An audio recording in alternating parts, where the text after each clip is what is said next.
I was walking along and I noticed the grackle was moving weird, so I tried to get some pictures to see how it was moving weird. And I guess it's hopping on one leg and the other leg it's used to barely balance it. So you got 48 seconds of a hopping grackle.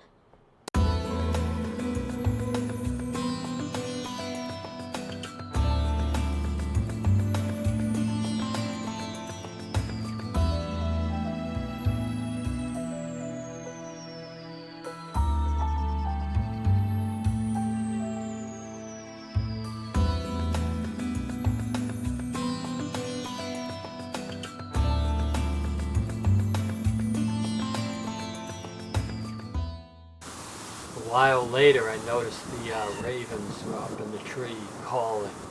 So you've got about 2 minutes of ravens calling. First there are two of them, and then one flies off. But by that time, I'd zeroed in on the other one because it was in like a better picture. Eventually, it flies off, and then you get another little shot of it in the tree where it landed, and it's still calling.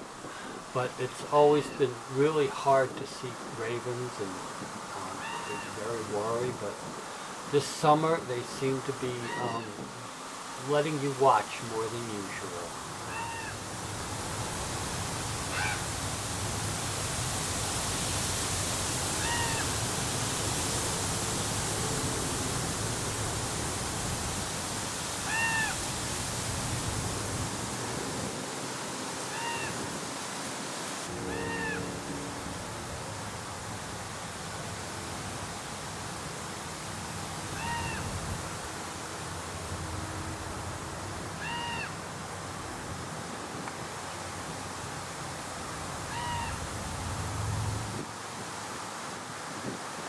Got it.